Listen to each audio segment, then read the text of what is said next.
It's a communal obligation, meaning it's a legal obligation. There's code words here. It's legal obligation. And there are levels that they need to use. For instance, let's look at the levels. You must explain that something is wrong. Then you must verbally forbid the act. Then you must use harsh words. And we've all seen the harsh words, haven't we? Then they have to right the wrong by hand. Now, what would they mean righting the wrong by hand? Let's ask Hatun if she understands righting the wrong by hand firsthand. Maybe she does. I think we've all seen it.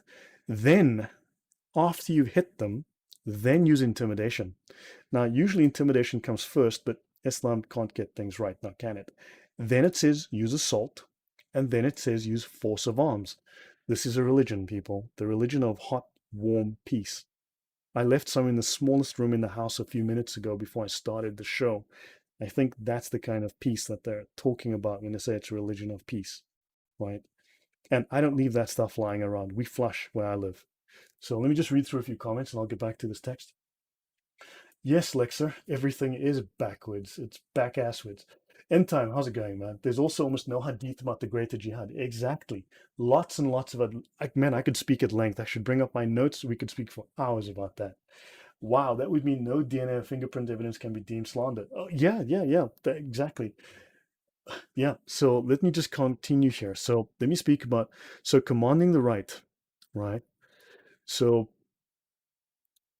the analysis that follows is by Imam Ghazali. Now, he is the number one scholar. Imam Ghazali is considered the number one scholar in Islam. He is the top scholar there is. He is above the 28 Sheikh al-Islam. He has a higher title than them, right? This is taken from his book, the Ihya Ulum Din, right? Which is considered the second most read spiritual work, and quote unquote spiritual work, after the Quran itself, all right? And I've read it. I've featured it on shows with Thaddeus in the past. You've seen me do it already. Now, it says that one should know that commanding the right and forbidding the wrong is the most important fundamental of Islam. The most important fundamental. It is the mission that Allah sent the prophets to fulfill. If it were folded up, if it were forgotten, right, or ignored, religion itself would vanish, dissolution would appear, and whole lands would come to ruin. Right? If commanding the right and forbidding the wrong were neglected, Islam, all religion, the world would turn to dust, effectively. That's how important this is. Now, look, they don't tell you this. They don't want you to know this. You're not to know this stuff, right? Now, it says, so that's why Quran 3:104 is the most important verse in the Quran.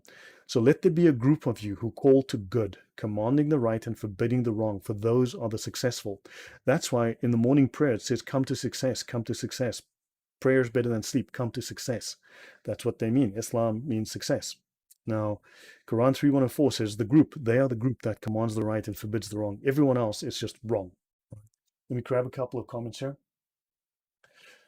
So, a mosque in Israel is named after Ibn Taymiyyah. Yeah, he is Mr. Jihad Central. So all branches of Islam stipulate jihad in one. Yes, they all do. All of them do. I can go into that in a minute.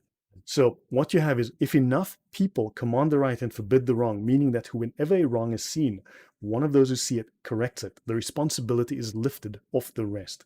Those who perform it being expressly mentioned as the successful.